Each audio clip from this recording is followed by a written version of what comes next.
Welcome to Real Life Renos, the podcast. My name is Karen Brown, and I'm an aging in place and accessibility strategist. Today, our favorite guest, Ron Wickman, returns. Ron is just back from a couple of conferences and brings us some promising news from the world of architecture. We also find out if Ron sneaks accessibility features into his designs for unsuspecting clients.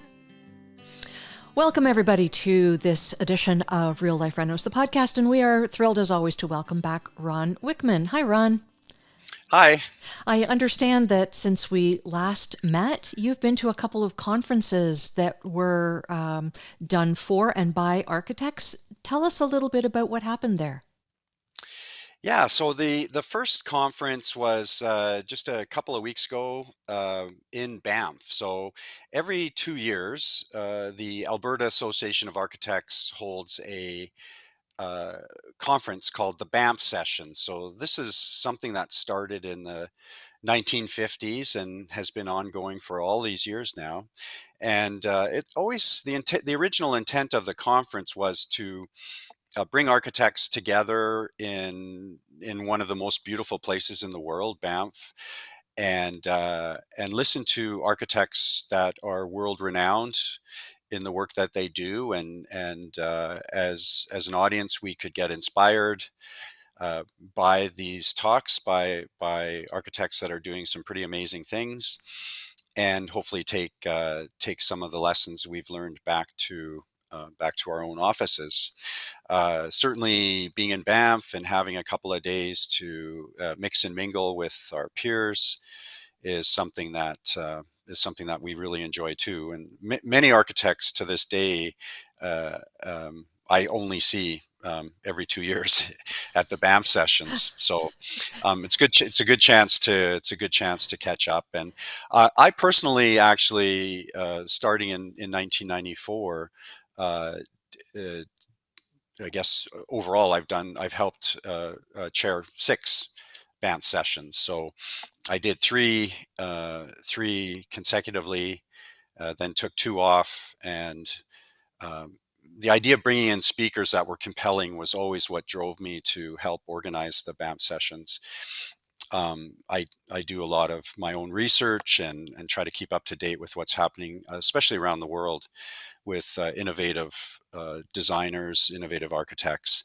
And so after a couple of sessions where um, I didn't think the speakers were bad by any stretch, but just not really talking about the subject matter that I take a personal interest in. And so I just said, could I just get slightly involved to help at least get one of the keynote speakers? And the next thing I knew, I chaired 3 more sessions. So, so, so it's something that's near and dear to my heart. I really enjoy the time and the education that you get.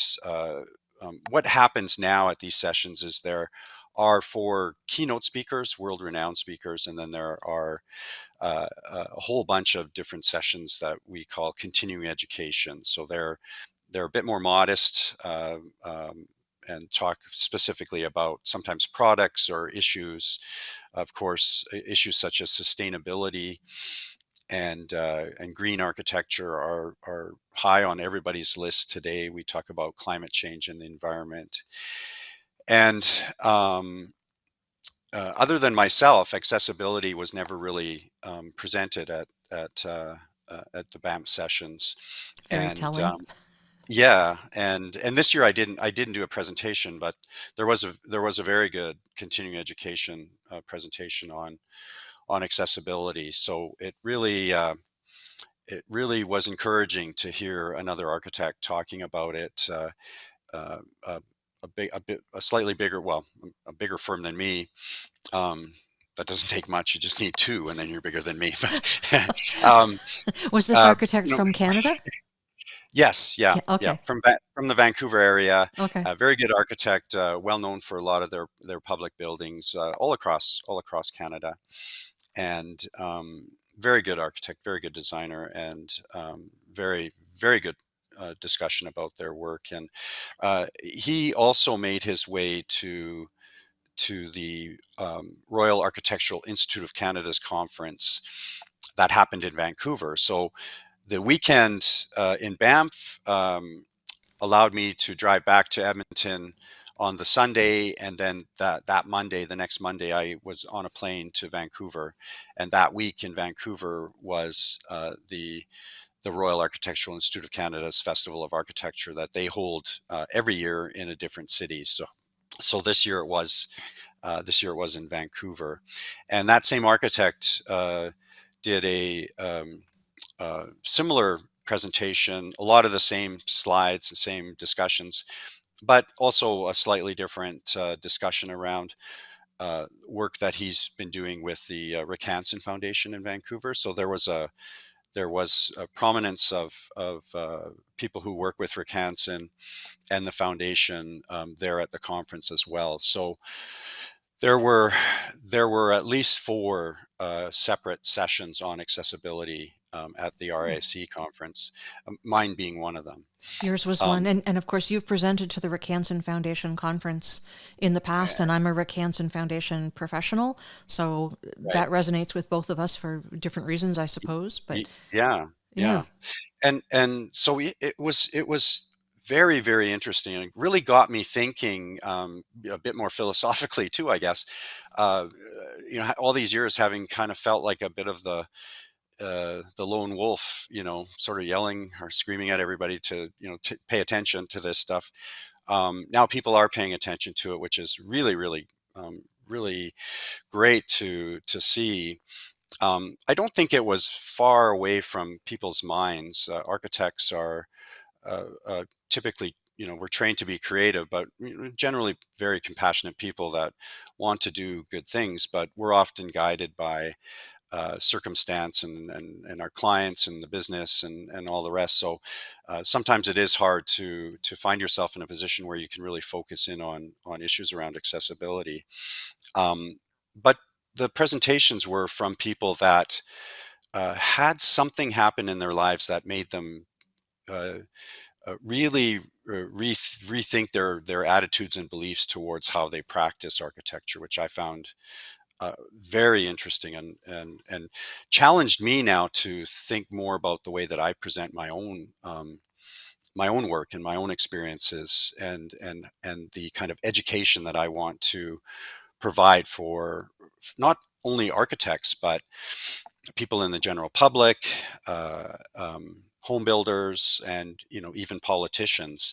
What is the message that I am trying to get through to other people, knowing that there's other people out there really pushing for some change and some more work to be done in this area of accessibility. that is really encouraging. Hmm. And it's always very compelling, as you certainly know better than most, when something happens in your own circle of friends or family that changes your thinking. You know that expression, when you change the way you look at things, the things you look at change. And Yeah. it sounds like these presenters had that kind of a change happen in their lives. Can you tell us, like, a couple of sentences on a couple of the presentations, what they were Uh, talking about in particular? Yeah, yeah. So I can, because I mean that's been always at the heart of what I present is are these stories about my experiences, and thinking that other people would find those experiences and stories quite compelling and want to try to do the same sort of thing.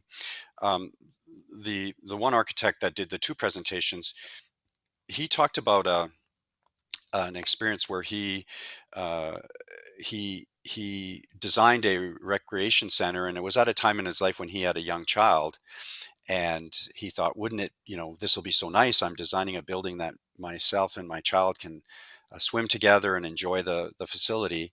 And then sometime later, maybe 6 months, I can't remember exactly if he gave a timeline, but he got a letter or some kind of notification from a mom who said, my son can't use your recreation facility because he has a disability. And that really hit home for him. And he said, especially being that this new dad, he felt that how harmful it was for this mom not to be able to share in the same joy that he was having with his own son. So he really made a commitment to think about the way he designs his buildings to be more inclusive. And that was the word that he used more often than not, was this idea of being inclusive, which is really the mother term when we talk about issues around it. Like I often say, accessibility. And I guess just having said that, I want to make sure I say this. In my presentation, I started by saying, if you ask me if my presentation's about inclusive design, universal design, accessible design, barrier-free design, visitability, I'm going to say yes. So To I all of the just wanted above. to, I just wanted to get that out there, that don't come at me for not using, the right term or the wrong term. I'm it all means the same to me. We're all in this to make the world better for, as many people as we can, right? So we're trying to be, and inclusive is still in my mind the mother word, but accessibility is what I personally really focus on, and that is people with disabilities. So never far from my thoughts are people of color and other minority groups.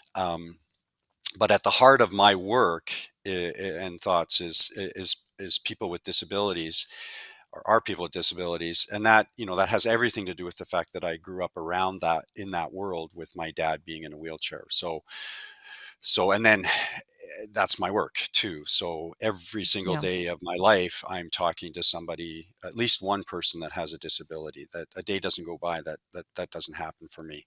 So For, it's just always there for me. for those who may have listened to our last podcast that we did together with Robert Lipka, toward the end of the podcast, we did touch on semantics, and universal design versus accessibility was something that we did talk about. And if I remember correctly, and correct me if I'm wrong, the term universal design is something that is preferred because in Europe, perhaps, because the term accessibility makes some people feel other. Whereas Yes. universal design starts from the very beginning that it is for everyone. It was a really interesting conversation that I believe Robert initiated, if I'm not Mhm. mistaken, Yeah, he and did. it, Yeah. it certainly got me thinking. It's true, and it's something that's not lost on me ever when I'm talking to people. And I know, for myself, there are some, I've become aware of some conferences happening around the world now, and I've submitted proposals for those conferences. And one of the problems is you're only allowed to um, say something in 300 words or less, like what you want to talk about. So I don't always get selected to do a presentation, um, but I do sometimes. So I can't say I'm a terrible writer, but I think there's an art to even writing a proposal, to make it sound compelling, right? And so there was one just recently, a conference coming up in Norway, where I usually I just hear we haven't selected, or we have selected your presentation. This one actually gave the thoughts of three jury members. So three people obviously looked at my presentation, and what really struck me, and I didn't know what to think about it. I guess I'm still scratching my head a little bit. One was, this is very compelling. We should make room for this presentation. One said, "This is nonsense. He doesn't know what he's talking about. This is a hard no." And the other was, "It's pretty good. We should make room for him if we can." So it ended up being no. Um, but it was wow, like three different people looked at what I said, uh, but all three did say that I used the word accessibility when I should have been using the term universal. So, I can't, in 300 words, I can't sort of sum up my presentation and explain my thoughts around the terminology, right? And the words that I'm using. To me, it just means the same thing. So clearly, I wasn't able to sort of gain the attention of these the well, one jury member thought it was pretty good, I guess.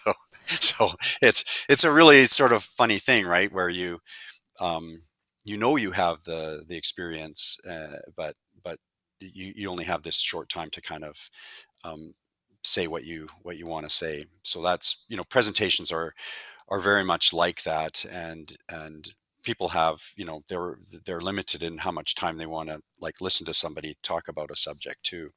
So the art of presenting a topic is also something that I'm aware of. And again, this architect that presented in both Banff and Vancouver did a very good job with his presentation. It was very compelling. Some videos, very good images.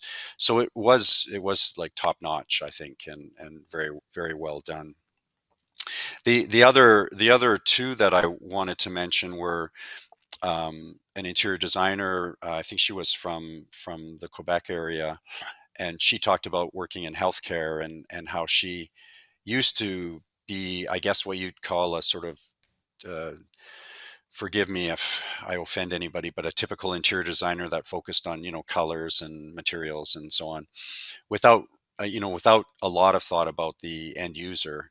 And then she had moments in her life where I think her personal family reasons, um, she realized that her choices can make a difference, especially for people who might be experiencing dementia, Alzheimer's. And so she suddenly had a very different tone and said, we really have to pay attention to who's actually using these facilities and how to make them as comfortable as possible. So just picking pretty colors is not really the way to do it, right? I mean, that's part of it, but it's not at the heart of it. And that was the message she was trying to bring to the audience, which I thought was really good as well. And how did the audience respond to her? Did they start thinking a little bit more? I think so. I think so. It's really hard to say. For the most part, there isn't a lot of time for discussion. I think for a lot of architects, they do want to know more detail. They want to know, like, how do we do this? How do we actually make it happen? The message that was very clear and consistent from all of us that presented about accessibility was that, like I always say, the building code is the bare minimum. Um, Yes, so the you're just minimum you're that just anybody has to do to that's not right. get You're just, sued. yeah. The other, I liked what the other architect said. He said that the building code is the worst. So he said if you do anything less than the building code, you're negligent as an architect and you're going to get sued. So That's right. you're not really doing that great if you're meeting code. It means you're just doing your job, right? And so, again, I think all of us were trying to encourage our audiences to think about the subject, much like you would think about uh, the use of materials, the use of natural daylight, the use of space, the idea of sustainability. You want to achieve something that's at a higher level than just the bare minimum. You You'd don't hope. really, yeah, you don't really want to design a box with windows. You want to design something that lifts our spirits and makes us feel, uh, makes us want, or makes us have a beautiful experience, really. So it's not just something that we just see and go, yeah, okay, I guess that's okay. It keeps the rain off me, but other than that, it's just a box with windows. Like, we all strive to do something more. Um, in the accessible design world, I think we're trying to just allow more people into our world, right? That we're designing for. So that's It's all more it's really purposeful about. thinking about how the space is going to be perceived and Yeah, used. yeah, yeah. Yeah. And a couple of things I wanted to say too. The audiences for the accessibility talks were somewhat limited. Like, we certainly weren't keynote speakers. So, maybe 50, 70 people in the audience for us. Uh, But the the good news is that there were four presentations, not just That's right. I one know, from I know, Ron, I know. right? Yeah, but Okay, glass half yeah, full, baby, glass half yeah, full. that definitely the glass is half full. Yeah, yeah, you're right, you're right. Yeah. So make sure that my messaging doesn't come off as being negative. But I did have to say that the in Banff, the final talk in Banff was by an architect who has done some very big work in China and elsewhere in the world, stadiums and so on. But the last thing that she showed us was the new George Lucas Museum, and which is being built in Los Angeles. And it's just you just realize that that's a completely different world that um, some architects work in, right? Like I don't know what the budget is in the billions of dollars for this building, but it's just that's sort of what we get from our keynote speakers in Banff are these like architects that are doing things that only a handful of architects are doing around the world, and they're just very, very big and significant, right? So they might say I think for the most part it's such a tricky building to do in a way that beyond making it meet code, I'm not sure what they if they did do more than that, they didn't talk about it, right? Because there was just all these other things to talk about. So I always find that interesting, and I'm not saying I can't say one is better or worse than the other. I'm just saying that's not where my focus is. Like I'm happy that there are other architects and firms that do this kind of work. It's just not really sort of in my wheelhouse myself, right? But it is generally what our field tends to gravitate towards is this kind of the bigger, loftier, and that's like all arts. I think is kind of like that, right? You see the same in music and the movie industry and all the rest. Sure, So you want to be there's a lot of bigger. power. There's a lot of power in all of that. Yeah. Yeah, you want to be bigger Um, and do more and have the kudos for doing that. Have that on your yeah. resume. Yeah. And then Yeah. be And then invited to Banff, which is a very hoity-toity, yeah. she place to have a Yeah. conference. Yeah. Yeah, exactly. And having been a part of that, a lot of architects, they came from Europe. That the first one I ever helped organize was, um, in fact, really it was just I was the Banff committee and then staff at the time helped me. There was no real committee. It was just me, I was pretty fresh out of school. I had just become registered, and I'm just a big fan of Scandinavian architecture. So I just said I wouldn't it be great if we had an architect from Finland and Sweden and Denmark or Norway. We had three speakers, so I had basically four countries to choose from. And I said, but is it gonna be okay that like I feel like I'm a bit of a dictator here? And the staff just said, well, you're organizing it, so you decide. And I was like, okay. And it was really good. And in fact, in a funny roundabout way, what ended up happening is very unplanned. I didn't know this until it all came together, but all three architects, it was a Finnish architect, a Danish architect, and a Norwegian architect. They had all done work together on a experimental housing project area in Sweden.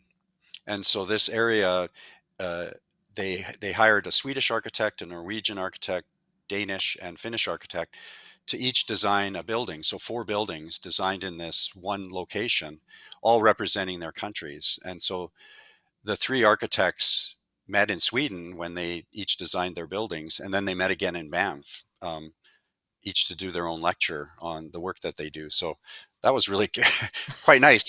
It was nice how that all worked out. And I was just in Denmark last year at the World Congress of Architecture, and um, still stay in touch with the architect who's since retired from Denmark.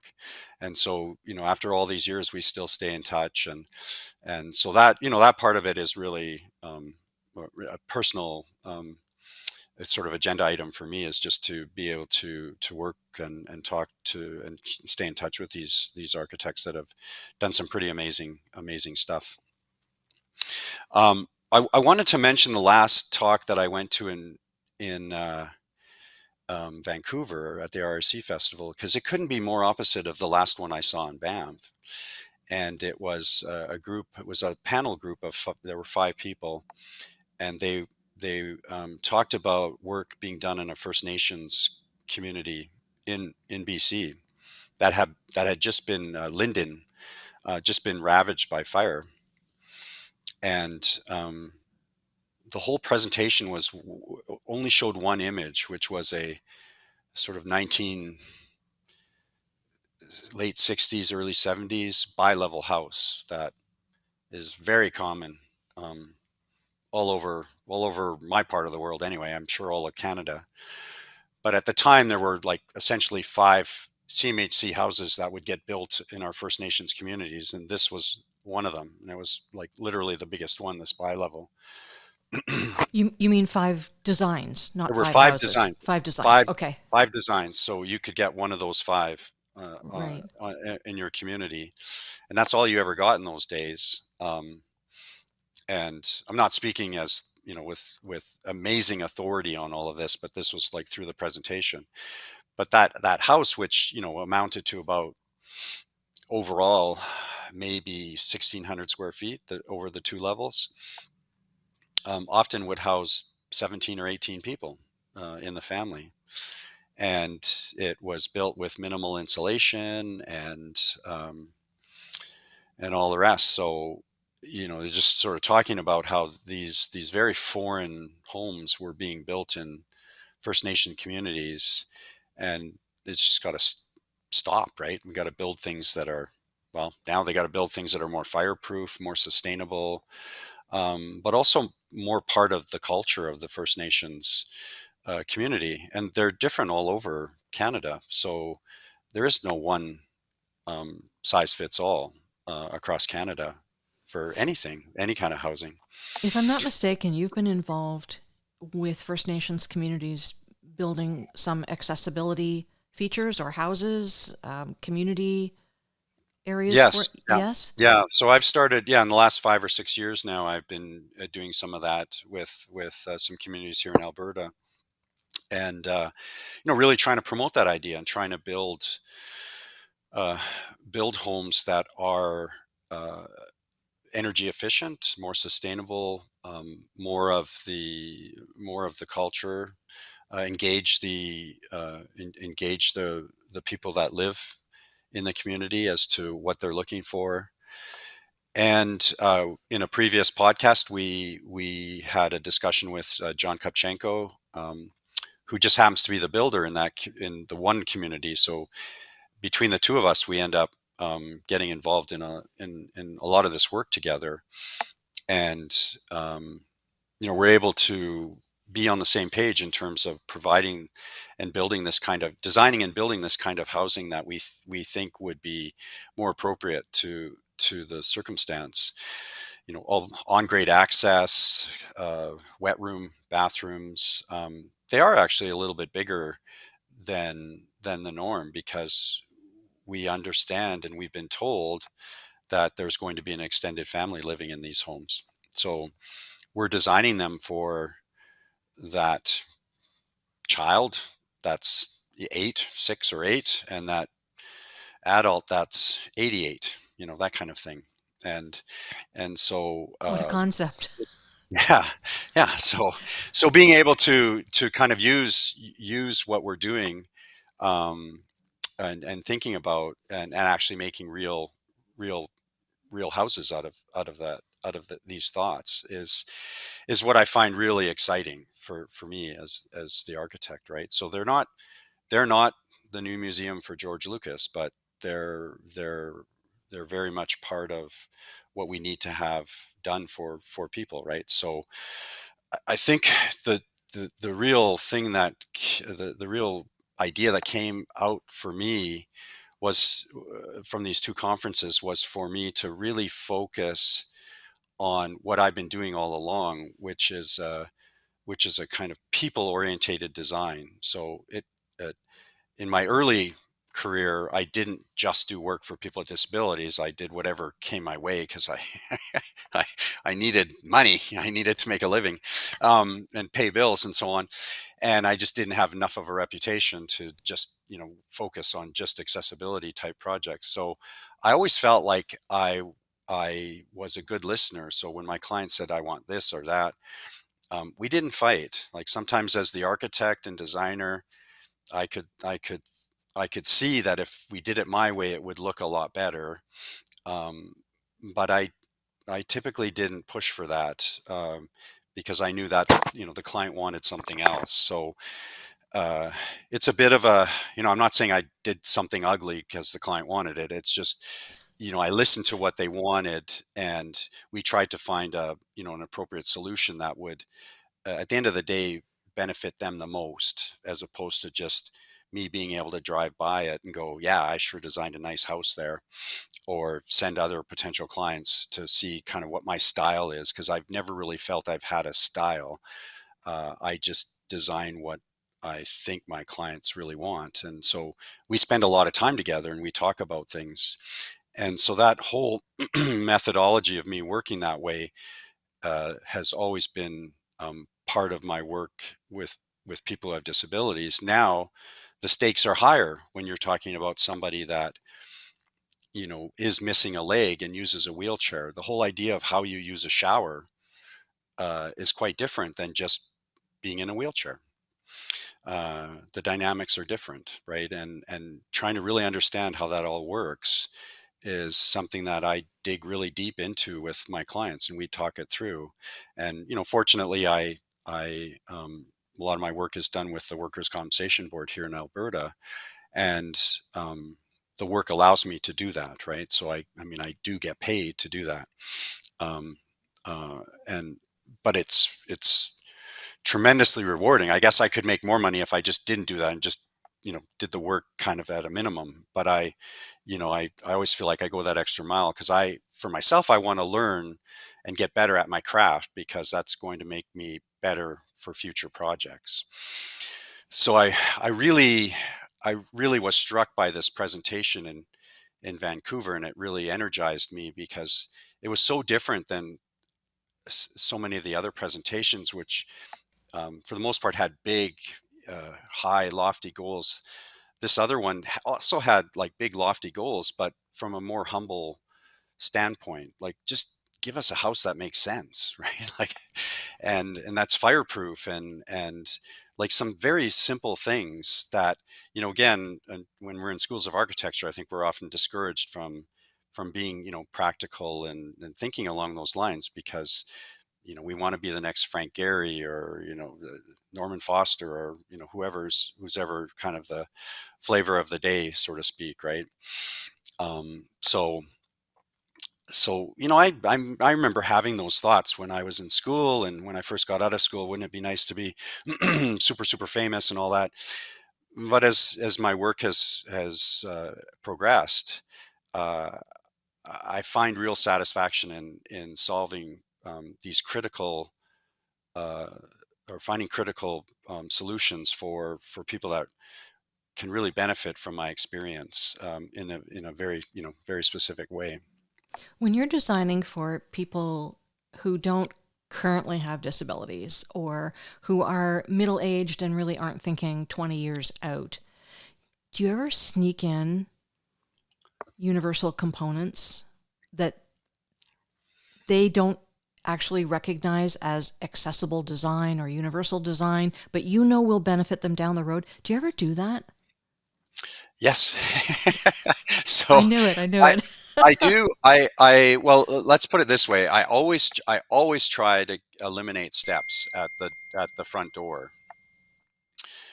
So the main entrance door. I'll do everything I can to eliminate the steps.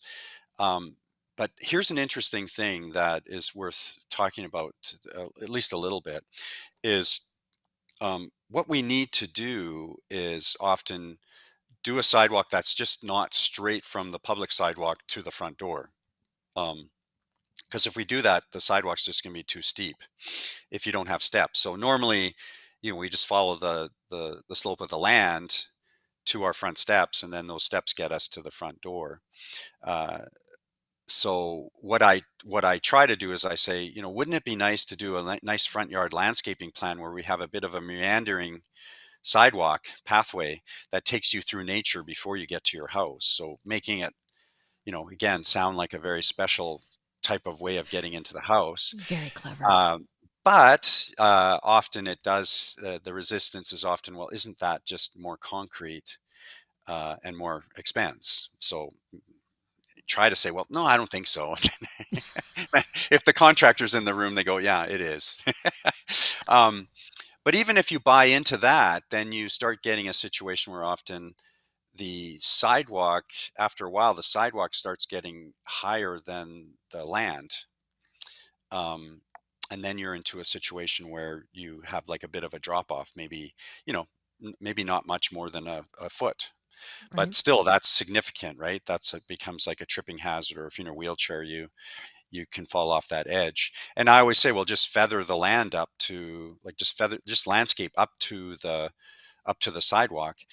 And um, it's much more challenging to convince uh, the homeowner and even the builder to do that. It's just not what they're used to seeing or doing. And so it's really important then that I can get to do some of these projects and then say, well, here, let me show you an image of, or let me take you to a house that we've done this exact thing and it works, right? Right.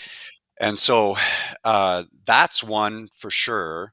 The second one that, again, if I could just convince our new home builders to do one thing consistently in changing the way they design their and build their houses, would be to turn the bathrooms into wet rooms. So I also make a very strong argument to do the wet room bathroom, and that usually doesn't get me into too much trouble. Most people like the idea of it. They need to be convinced that it's waterproof and water won't get into the rest of the house So, for and all that. listeners who maybe don't know, haven't heard some of our previous podcasts, can you give the Coles Notes version of what a wet room Mm. is? Yeah, sorry.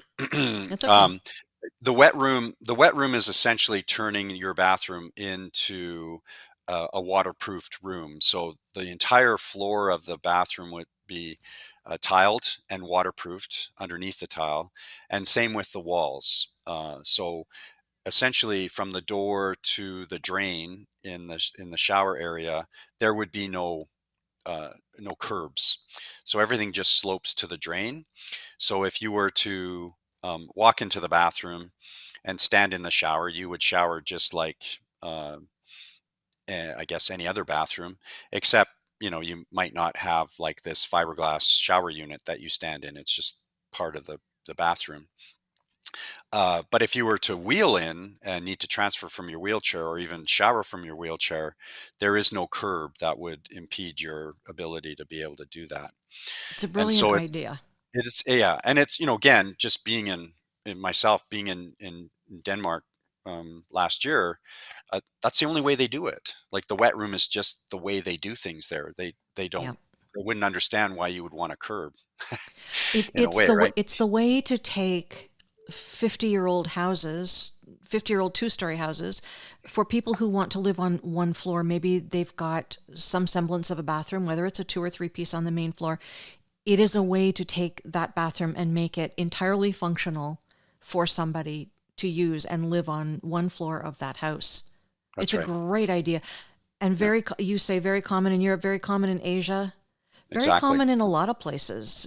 North Americans are just very strange about our Yeah. bathrooms. And it's just the history of how we've always built with wood, and we've just never quite had the waterproofing systems that really protected our floors, right? Our wood floors from that. But we do now for sure. Like, and it's been a bit of a journey and it's taken some time, but the systems are really really great. Like, they're pretty much impossible to like cut a hole in them or anything like that. So you'd have to work really hard to make them fail.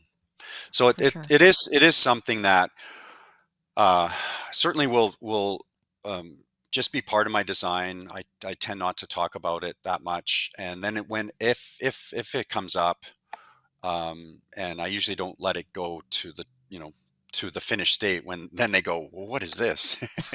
So Right. at some point I sort of spill it on them, but I often I'll leave it till we get the budget in, right? So if the house comes in at a budget that they're happy with, then I can say, oh yeah, by the way, we have these things that can allow you to live in this forever home too, right? So it's just so you know, and it hasn't affected your budget or your aesthetics or anything like that. So usually by that time, then they're more than happy to keep going, right? Right. Things like 3 foot wide doors, lever door handles, lower light switches.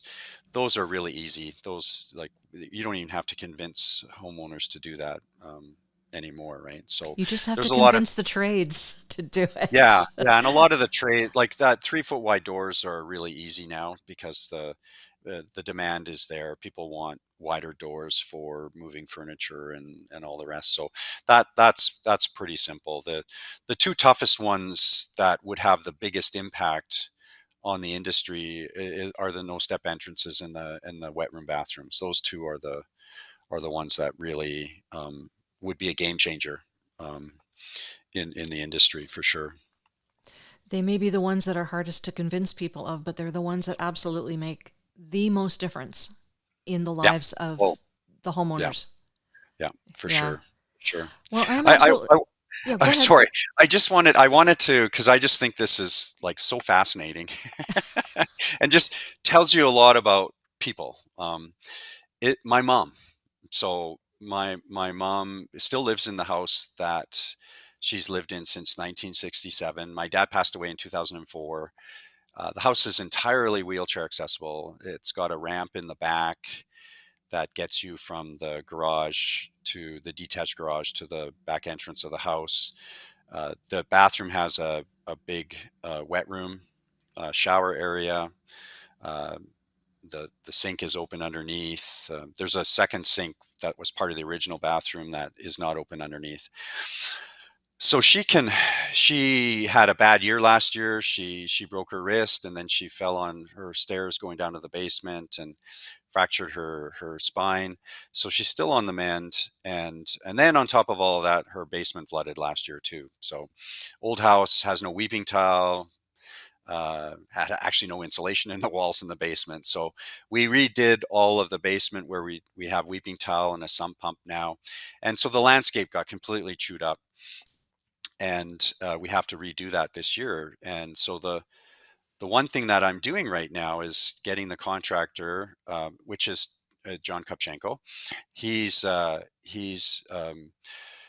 his guys working on a new sidewalk at the front, which does a bit of a zigzag. So it goes from the public sidewalk and it goes one way and then turns at an angle and comes to a landing at the top of the at the or sorry bottom of the front door threshold. So there used to be a deck with 3 steps to the door. We took the deck off. My mom didn't want it another deck anymore. She said just do a sidewalk, and now she's going to have this big landing, and then this sidewalk which will lead um, sort of away from the house to the side and then back towards the center of the house and then down to the public sidewalk. So it's not just this straight run of sidewalk to the door, because that sidewalk would just end up being way too steep for anybody to negotiate. And she keeps every day I go over there, she's staring at this and she's going, "Well, that just looks so dumb." I'm like, "Mom, you lived with a guy in a wheelchair. Like if anybody should understand this, you should, right?" And she goes, "But I'm not. I didn't break my back. I just hurt it." Just like, are Oh, you trying to say I'm old?" And I'm like, "Yes, Mom, you're old. You're 82. Like you're not moving as fast anymore. Like just think about it. You'll be able to go out in your walker, or if you need to use a wheelchair, which is likely what's going to happen. But not only that, friends and family in wheelchairs can come and visit, And so the last thing I thought I would have to do in my life is convince my mom to do a No no-step kidding. entrance. and, and here I am trying to do that. So even people that are converted, I guess you can say, aren't always converted. So That's because we all want to think we're 20 years old and invincible. I guess, but it just was, wow, that really kind of threw me for a bit of a loop. So so yeah, I guess the long and short of it is the two conferences were fantastic. Um, in some respects, the highlight for me in Vancouver was going to one of the Edmonton Vancouver games, the Stanley Cup playoffs.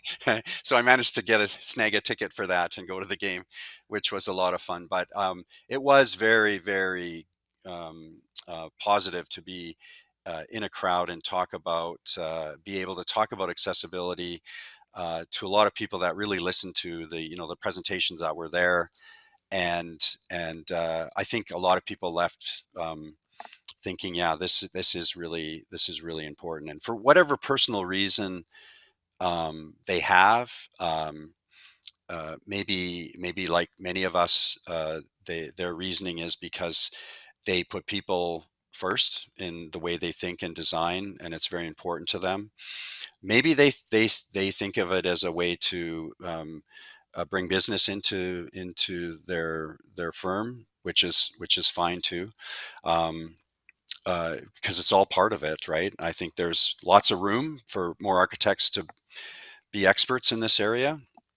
So I think a lot of people did go home and were thinking, we should maybe take this Recanson certification program. We should do everything we can to learn more about it and get better at it, right? Just like they would with energy efficiency and sustainability. Always trying to get better at their craft, and being able to just add this as another part of their design process. I think really for the first time that I can think of in my working career, uh, there was a real theme there, for more accessibility. So that was really significant. That is fantastic news. To hear that even though your mother may not be thinking in terms of her own accessibility needs in the future, much less in the present, that there were four presentations and not just one from Ron Wickman, and that Yeah, people are thinking about this. That is incredibly positive. So I think. Yeah, I agree. I agree. I agree a too. great note to end the podcast. Do you have any Yeah. final words? Um, no, not really. I mean, I feel like anything I say might get us another hour. No, no, no. We're not going to do that. But I I will say this. This is National Accessibility Week when we are yeah. recording this, and your shirt says "Ramp It Up." Oh, The T-shirt that you're yeah, wearing, yeah, "Ramp yeah. It Up," which is fantastic. Here, I'll just give you camera one. Can you lean back a little bit? Sure. Ramp it up. There This we is this go. is yeah. So my daughter-in-law, who's an artist, she always comes up with clever gifts to give me. So this was a few years ago, and in fact, this I was wearing this shirt when I went to the Human Rights Museum in Winnipeg. And for anybody that has experienced that building or knows anything about it, uh, you'll know that you basically can start at the ground level and work your way up a series of ramps that go. I think it's maybe 6 or 7 stories, and you can get to all the levels with ramps instead of stairs. I mean, there's stairs there too, and then there's an elevator. So you could also take the elevator all the way to the top and then just make your way down with the ramps. And so I thought, well, this is definitely, if I can wear it in one building, this would be the right one to wear it. And Completely. one of the people, staff members there, saw me and said, "That's a great shirt." And I said, "Yeah. So what do you know about this building?" And then she introduced me to the person who was instrumental in working with the architect and making sure that it had a high level of accessibility. So it kind of got me in to learn a bit more about the building itself. So, again, that was probably a little less of an agenda item for the architect, but definitely something that came from staff and the client base saying like, this is a human rights museum, so we better take this seriously, right? So it was it was well executed. I thought it was a pretty good building, as a piece of architecture, and a piece of accessible architecture. It just, again, I don't think you have to separate those two. It was just a nice building to experience. We'll put a link to that building in our show notes, but Hmm. that's a great place to close the podcast on. So I will thank Great. you once again for joining me, Ron. And to those of you who are joining us for this podcast, I will invite you to join us again for our next episode of Real Life Renos, the podcast.